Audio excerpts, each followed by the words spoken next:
os tipos de fontes de dados que a gente tem. Lembra que lá no comecinho, né, da nossa live de hoje a gente falou sobre o Looker Studio ser uma ferramenta de visualização de dados que sempre vai depender, pelo menos até o momento que a gente está gravando, até esse momento, ele sempre vai depender de um local, um banco de dados, né, um local onde esses dados que estão sendo exibidos ou que serão exibidos dentro de um projeto, eles precisam estar alocados, armazenados em algum lugar. E aí eu dei o exemplo para você, pode ser numa planilha. É o exemplo que a gente sempre traz porque é o mais simples de você entender. Lembra que eu falei agora há pouco, né? Quanto mais a gente vai lidando com as coisas, mais elas vão ficando mais claras. Depois de um tempo, você vai conseguindo transmitir muitas vezes esse conhecimento e exemplos que a gente dá do Google Planilhas para outros bancos de dados que a gente tem a possibilidade de trazer aqui para o Looker Studio. Então, se a gente sempre vai depender dessa conexão, eu quero contextualizar aqui agora para você sobre os dois tipos de fontes de dados que a gente tem no Looker Studio, tá? A gente tem pelo menos dois tipos. Quando a gente fala sobre ter dois tipos de fontes de dados, e a gente pode subdividir isso aqui em duas categorias, digamos assim, né? Se a gente falar sobre provedor da fonte de dados, a gente tem as fontes de dados nativas e nós temos as fontes de dados terceiros. Eu vou mostrar isso aqui para você lá no Looker Studio, que aí vai ficar mais claro para você.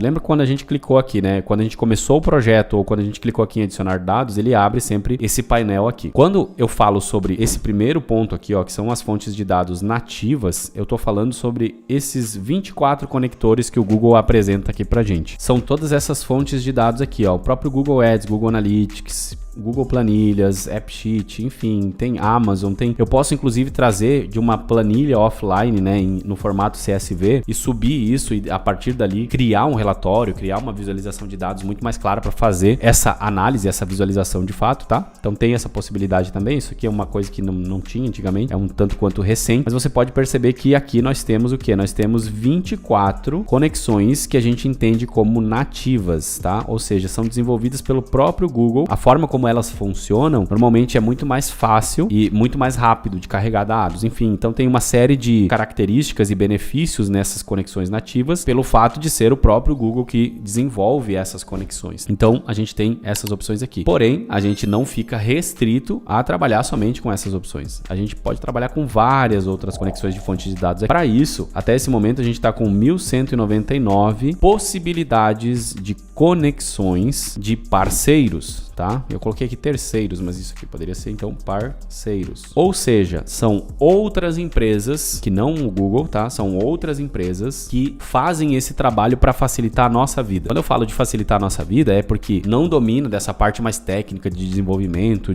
das técnicas de desenvolvedor de fato mesmo, né? De estrutura de banco de dados, essa mais tech mesmo assim, pessoal do dev, tá? E eu não sei se você sabe, mas eu particularmente não sou dessa área assim, da área ali que vai lá e mexe no código e que desenvolve e tudo mais. Então, essas empresas, elas vêm para facilitar a nossa vida, porque a gente consegue, a maioria delas, obviamente, a gente tem que fazer um investimento, mas isso é normal, né? A gente está usufruindo de um benefício, de um serviço ali. A gente consegue clicar, fazer as configurações iniciais ali de dar permissão, por exemplo, nossa conta de Instagram, nossas contas de Facebook, para ele pegar as contas de anúncio, por exemplo, se a gente quiser trazer dados lá do Meta Ads, né? Se você reparar aqui, ó, o Google, ele não tem nenhuma conexão nativa com o Meta Ads. Então, sempre que a gente fala de uma situação em que a gente precisa pegar dados do Meta Ads e trazer para o Looker Studio, a gente sempre vai depender ou de um terceiro para extrair dados e colocar eles dentro de uma planilha, como é o caso aqui, ó, tá? Como é esse caso aqui, ou a gente vai depender, então, de terceiros que façam essa conexão via API, como é o caso aqui do próprio Windsor, tá? É um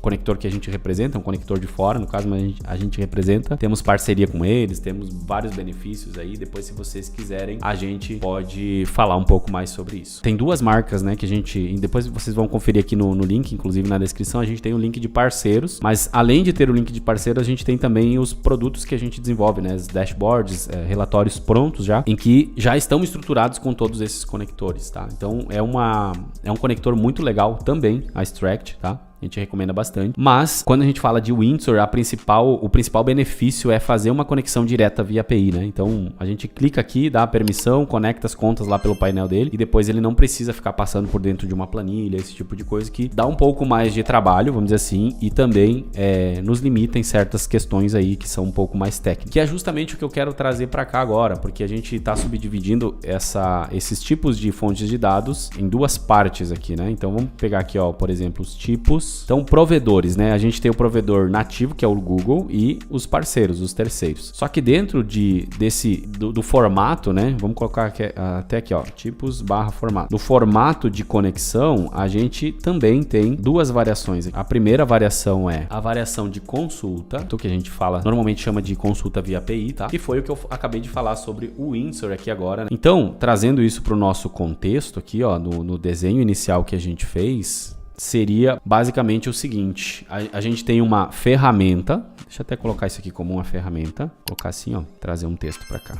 Conector, que é justamente, né, uma empresa ou o próprio conector nativo do Google que faz esse papel pra gente, tá? Por que ele não está selecionando os dois? Agora foi. E esse conector, ele justamente faz o quê? Ele, quando a gente interage, né, com o nosso relatório, com o nosso dashboard aqui no Looker Studio, ele pega essa informação que a gente interagiu aqui, normalmente um período, algum filtro que a gente aplique, ele vai lá no banco de dados, pega aquela informação, ele faz a consulta daquela informação e nos devolve isso na forma que a gente configurou ali na visualização de dados do Looker Studio. Esse é o primeiro tipo, é o tipo consulta via API. O segundo tipo é o que a gente chama de extração.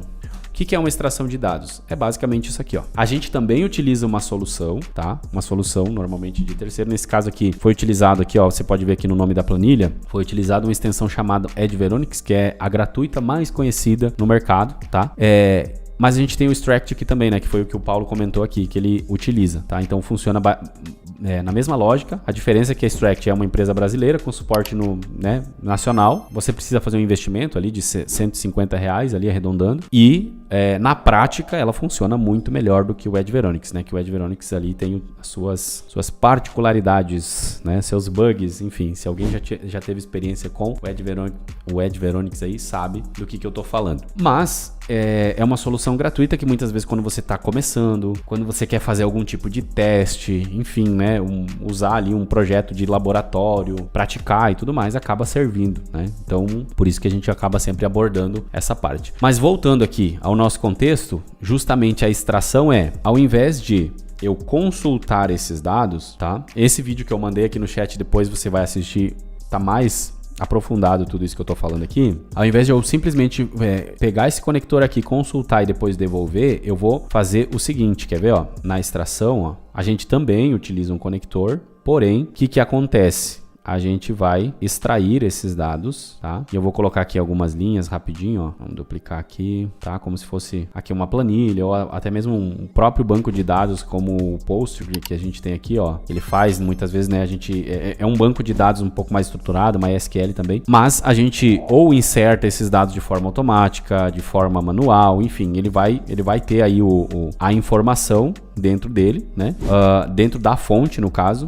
Por exemplo, se eu estiver falando de Meta Ads, a fonte de dados, aonde esses dados de fato estão, é dentro dos servidores do próprio Meta, né? Então, tudo que acontece lá na nossa conta de anúncio e tudo mais vai ficando armazenado lá, essas informações estão lá. A gente pode utilizar esses dois formatos, como eu acabei de falar. A gente pode utilizar um conector que nos forneça a opção da gente consultar já diretamente lá no banco de dados do Meta Ads, ou então fazer isso que eu estou desenhando aqui para você agora, que é justamente o conector. Ele vai lá no banco de dados, ele pega esses dados e transfere isso para dentro de uma estrutura que seja nossa. E aí, novamente, uma estrutura que pode ser uma planilha, pode ser um banco de dados hospedado no nosso servidor, no nosso computador, enfim, isso indifere. A diferença é que, ao invés da gente fazer uma consulta, ir lá e consultar diretamente na fonte, né, na fonte de dados, a gente pega esses dados, né, e traz para dentro de uma estrutura nossa e depois a gente passa isso então para dentro do Looker Studio, tá? Então isso aqui que eu desenhei aqui agora é o que a gente chama de extrair dados, tá bom? Extrair dados. Não sei se você já sabia sobre essa lógica, mas são esses dois tipos, esses dois formatos principais que a gente tem aqui quando a gente fala de conectores, tá?